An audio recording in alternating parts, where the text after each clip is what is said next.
Hi friends, welcome back to Chin's kitchen. ನಾನಿವತ್ತು ಹಾಗಲಕಾಯಿ ಪಲ್ಯ ಹೇಗೆ ಮಾಡೋದು ಅಂತ ಹೇಳ್ಕೊಡ್ತೀನಿ, ಬನ್ನಿ.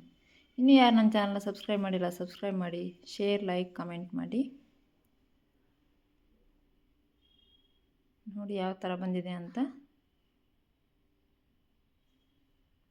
ಚೆನ್ನಾಗಿ ಹಾಗಲಕಾಯಿನ ಉಪ್ಪು ಹಾಕ್ಕೊಂಬಿಟ್ಟು ಒಂದೆರಡು ಮೂರು ಸತಿ ತೊಳ್ಕೊಂಡು ಇಟ್ಕೊಳ್ಳಿ. ಕಟ್ ಮಾಡಾದಮೇಲೆ ಇವಾಗ ಕಡಲೆ ಬೀಜನ ಚೆನ್ನಾಗಿ ಹುರ್ಕೊಳ್ಳಿ.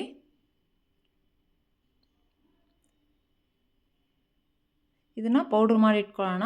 ಆರಬೇಕಿದು ಚೆನ್ನಾಗಿ ಫ್ರೈ ಆದಮೇಲೆ ಆರಿದ ಮಿಕ್ಸಿಗೆ ಹಾಕಿ ಇಟ್ಕೊಳ್ಳೋಣ. ಇದನ್ನು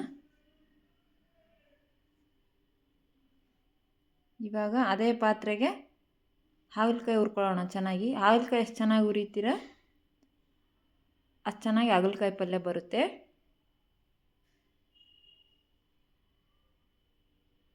ಕ್ಲೀನಾಗಿ ಒಂದೆರಡು ಸತಿ ಉಪ್ಪು ಹಾಕ್ಕೊಂಡು ತೊಳ್ಕೊಂಡು ಇಟ್ಕೋಬೇಕು. ಇದನ್ನು ಮಕ್ಕಳು ಕೂಡ ಇಷ್ಟಪಟ್ಟು ತಿಂತಾರೆ, ಇದನ್ನು ಹಾಗಲಕಾಯಿ ಪಲ್ಯನ ನಮ್ಮನೇಲಿ. ಒಂದು 5 ನಿಮಿಷ ಆದರೂ ಹುರ್ಕೋಬೇಕು. ನಾನು ವಿಡಿಯೋ ಲೆಂತ್ ಆಗುತ್ತೆ ಅಂತ ಬೇಗನೆ ತೋರಿಸಿದ್ದೀನಿ. ಅದು ನೀರಿನ ಅಂಶ ಎಲ್ಲ ಹೋದ ತಕ್ಷಣ ಸ್ವಲ್ಪ ಆಯಿಲ್ ಹಾಕ್ಕೊಂಡು ಹುರ್ಕೊಳ್ಳಿ.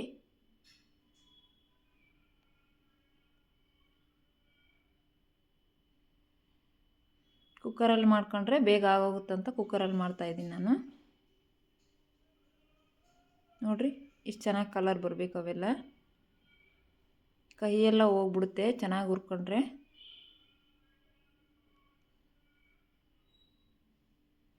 ಇವಾಗ ಆರಿರೋ ಇದನ್ನು ಮಿಕ್ಸರಿಗೆ ಹಾಕಿ ಇಟ್ಕೊಳ್ಳೋಣ. ಕಡಲೆ ಬೀಜನ ಇದಕ್ಕೆ ನಾವೇನು ಮಾಡೋಣ, ಖಾರದ ಪೌಡ್ರು ಎಲ್ಲ ಇದಕ್ಕೆ ಹಾಕ್ಕೊಂಬಿಡೋಣ. ಸ್ವಲ್ಪ ಬೆಳ್ಳುಳ್ಳಿ,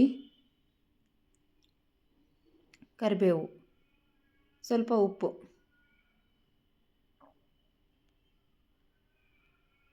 ಸ್ವಲ್ಪ ಜೀರಿಗೆನೂ ಹಾಕ್ಕೊಳ್ಳಿ. ಮಿಸ್ ಆಗಿದೆ ಅದು ವಿಡಿಯೋ. ಸ್ವಲ್ಪ ಜೀರಿಗೆ ಹಾಕ್ಕೊಂಬಿಡಿ, ಟೇಸ್ಟ್ ಚೆನ್ನಾಗಿ ಬರುತ್ತೆ. ಪೌಡ್ರ್ ಮಾಡಿ ಎತ್ತಿಕೊಳ್ಳೋಣ. ಇವಾಗ ಕುಕ್ಕರಿಗೆ ಆಯಿಲ್ ಹಾಕ್ಕೊಳ್ಳೋಣ.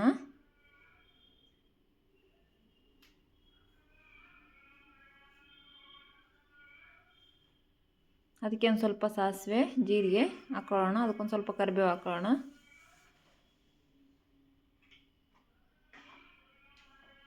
ಈರುಳ್ಳಿ, ಟೊಮೊಟೊ ಎರಡೂ ಹಾಕ್ತಾಯಿದ್ದೀನಿ ನಾನು. ಹುಳಿ ಆಯಿ ಚೆನ್ನಾಗಿರುತ್ತೆ ಅಂತ ಒಂದು ಟೊಮೊಟೊ ತಗೊಂಡಿದ್ದೀನಿ.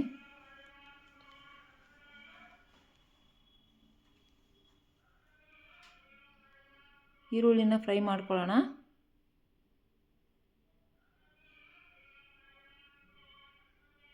ಇದಕ್ಕೊಂದು ಸ್ವಲ್ಪ 1 ಸ್ಪೂನು ಶುಂಠಿ ಬೆಳ್ಳುಳ್ಳಿ ಪೇಸ್ಟ್ ಹಾಕ್ತಾಯಿದ್ದೀನಿ.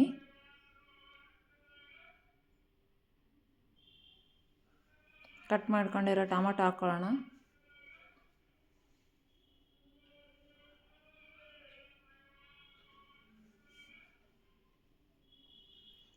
ಚೆನ್ನಾಗಿ ಫ್ರೈ ಆದಮೇಲೆ ಈರುಳ್ಳಿ, ಟೊಮೊಟೊ ಇವಾಗೆಲ್ಲ ಹುರಿದಿಟ್ಕೊಂಡಿರ್ತೀವಲ್ಲ ಹಾಗಲಕಾಯಿ, ಅದನ್ನು ಹಾಕ್ಕೊಳ್ಳೋಣ.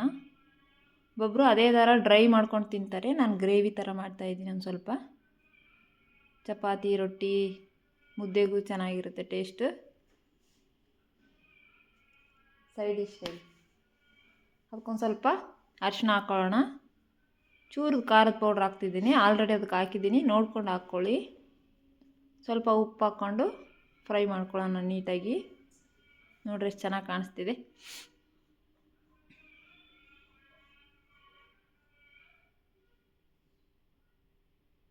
ಹಿಂಗೆ ಬೇಕಿರೋರು ಅದಕ್ಕೆ ಒಂದು ಸ್ವಲ್ಪ ಹುಚ್ಚಳ ಪೌಡ್ರು ಅಥವಾ ಶೇಂಗಾ, ಈಗ ಕಡಲೆ ಬೀಜದ ಪೌಡ್ರ್ ಹಾಕ್ಕೊಂಡ್ರು ಚೆನ್ನಾಗಿರುತ್ತೆ. ಡ್ರೈ ಆಗಿ ಚೆನ್ನಾಗಿ ಬರುತ್ತೆ. ಅದನ್ನು ನಾವು ಸ್ವಲ್ಪ ಗ್ರೇವಿ ಬೇಕಂದರೆ ಸ್ವಲ್ಪ ಹುಣಸೆ ಹಣ್ಣಿನ ರಸ, ನೀರು ಹಾಕ್ಕೊಳ್ಳೋಣ.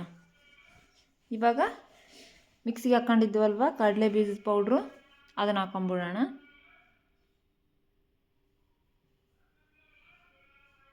ನೋಡ್ಕೊಂಡು ಹಾಕ್ಕೊಳ್ಳಿ ಎಷ್ಟು ಬೇಕು ಅಂತ.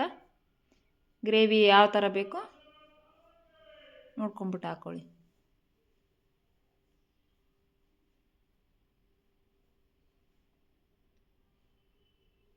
ಇನ್ನೊಂದು ಸ್ವಲ್ಪ ನೀರು ಹಾಕ್ಕೊಂಡು ಇದಕ್ಕೊಂದು ಸ್ವಲ್ಪ ಕೊತ್ತಂಬರಿ ಹಾಕ್ಕೊಂಡು ಮುಚ್ಚಿಟ್ಬಿಡಿ. ಆಯಿತು, ರೆಡಿ ಆಯಿತು.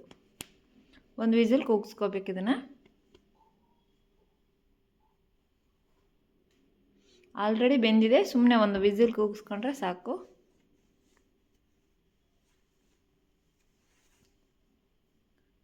ಇದಕ್ಕೊಂದು ಸ್ವಲ್ಪ ಬೆಲ್ಲ ಹಾಕಬೇಕು. ಮೇನ್ ಬೆಲ್ಲ ಹಾಕ್ಕೊಳ್ಳಿ, ಸ್ವಲ್ಪ ಜಾಸ್ತಿ ಬೆಲ್ಲ ಹಾಕ್ಕೊಂಡ್ರೆ ಕಹಿ ಕಮ್ಮಿ ಆಗುತ್ತೆ ಅಂತ ಬೆಲ್ಲ ಹಾಕ್ತಿದ್ದೀನಿ.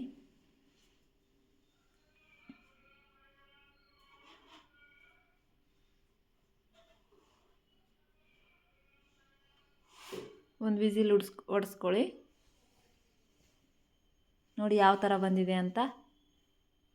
ನೀವು ಮನೇಲಿ ಮಾಡಿಕೊಂಡು ಹೇಗಿತ್ತು ಅಂತ ಕಮೆಂಟ್ ಮಾಡಿ ಹೇಳಿ. Thank you.